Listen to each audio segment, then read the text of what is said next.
Warahmatullahi wabarakatuh teman-teman.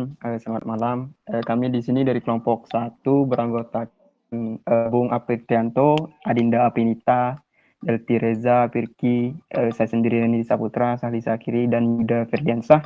Di sini kami akan membahas tentang topik rute demokrasi kebijakan publik dalam dinamika dialektika dalam penyusunan naskah akademik penyusunan perda.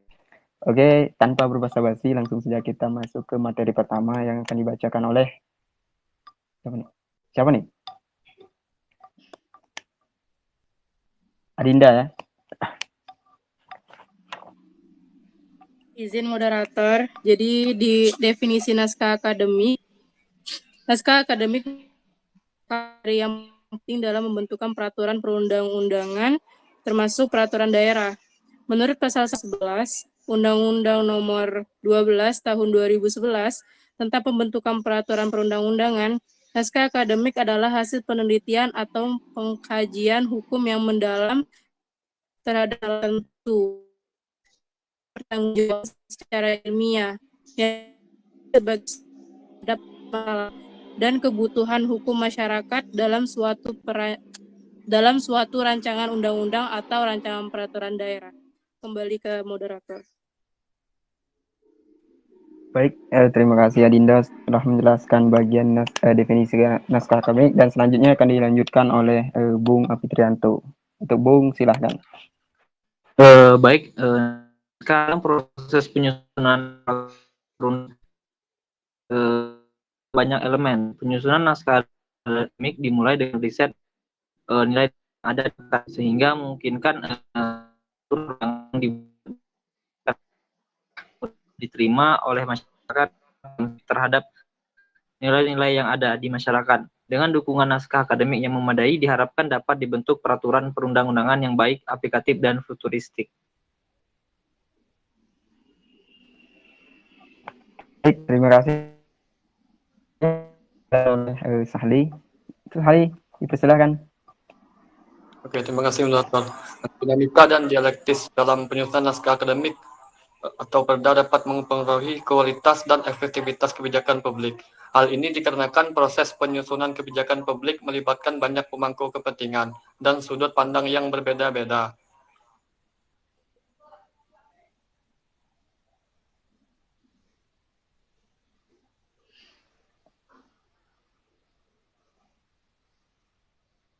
Baik, terima kasih. Sahli sudah menjelaskan tadi. Selanjutnya, silakan untuk Delti Reza. Mungkin bisa menjelaskan. Baik, terima kasih moderator. Dalam pembentukan naskah akademik dapat mempengaruhi akurasi dan kejelasan naskah akademik tersebut. Apabila terjadi konflik dan negosiasi yang berlarut-larut, maka naskah akademik perda yang dihasilkan dapat mengalami perubahan dan penyimpangan dari tujuan awalnya. Penting bagi pihak yang terlibat dalam penyusunan naskah akademik perda untuk dapat mengatasi dinamika yang terjadi dengan baik dan serius.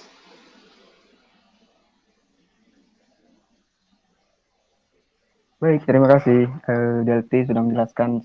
Dan selanjutnya silakan untuk Yuda mungkin. Pola serta peran keterlibatan masyarakat memudahkan. Yang pertama, public participation atau partisipasi masyarakat merupakan sebuah tatanan dalam pola pemerintahan yang memungkinkan keterlibatan masyarakat dalam proses pengambilan keputusan. Yang dimana dijelaskan di dalam Undang-Undang Pasal 96 Ayat 1 dan Ayat 2 Nomor 12 Tahun 2011 yang menyatakan bahwa seluruh masyarakat berhak memberikan masukan secara lisan ataupun tulisan dalam pembentukan peraturan. Dalam potongan kata di atas bisa didefinisikan bahwa seluruh masyarakat itu baik dari golongan mana saja berhak dalam menyampaikan pendapat mereka, dalam memperjuangkan hak mereka sekaligus sebagai bagian dari upaya yang dilakukan dalam mempengaruhi pembuatan keputusan. Kemudian dalam upaya melibatkan masyarakat dalam pembuatan peraturan bisa melalui mekanisme rapat dengan menyuarakan pendapatnya misalnya. Kemudian dengan kunjungan kerja dan sosialisasi ataupun seminar atau diskusi formal lainnya. Terima kasih. Baik, terima kasih Yuda. Selanjutnya dijelaskan oleh Firki. Firki dipersilakan. Rival G. Ahmad mengemukakan prinsip yang bisa mengoptimalkan partisipasi masyarakat dalam pembentukan perda, yaitu nama adanya kewajiban publikasi dalam artian bahwa keputusan atau rancangan yang telah dibuat oleh pemerintah harus mencakup kemudahan akses bagi seluruh masyarakat. Dengan demikian terciptanya keterbukaan informasi bagi masyarakat. Yang kedua, informasi dan dokumentasi yang sistematis, bebas dan aksesibel masyarakat dalam mengawasi proses perencanaan perda.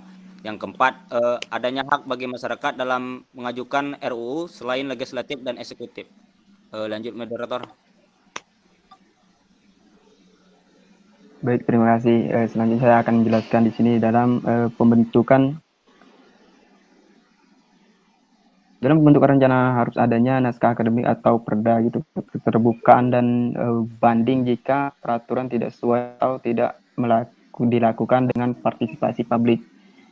Yang lebih jelasnya tidak melibatkan publik dalam pembuatannya dan memiliki rentan waktu yang jelas dalam penyusunan dan pembahasan perencanaan. Dan yang terakhir, adanya kejelasan hukum yang mengatur bagaimana mereka yang menutup akses keterlibatan masyarakat untuk berpartisipasi gitu. Baik, itulah sedikit penjelasan kami tentang naskah akademik. Saya juga sedikit akan menyimpulkannya. Itu merupakan penting dalam penyusunan undang-undang atau perda lebih tepatnya, karena menyangkut kepentingan yang diambil berdasarkan kenyataan atau kondisi real dalam lapangan, yang lebih menguatkan penyusunan undang-undang nantinya karena diambil berdasarkan keputusan untuk sebagai tanggapan dari kejadian sosial yang ada gitu kan. Dalam contohnya tadi dalam undang-undang disebutkan pasal 96 ayat 1 dan 2 itu di mana masyarakat berhak terlibat dalam pengambilan keputusan, pembuatan keputusan, menyampaikan opini dan gagasan. Nah, mungkin hanya itu yang bisa kami sampaikan. Selebihnya kami mohon maaf bila ada kurang atau kesalahan kata kami minta maaf. Demikian berakhir juga diskusi kami malam ini tentang penjelasan naskah akademik. Saya selaku moderator kelompok 1 izin pamit undur diri. Kami ucapkan wassalamualaikum warahmatullahi wabarakatuh. Waalaikumsalam.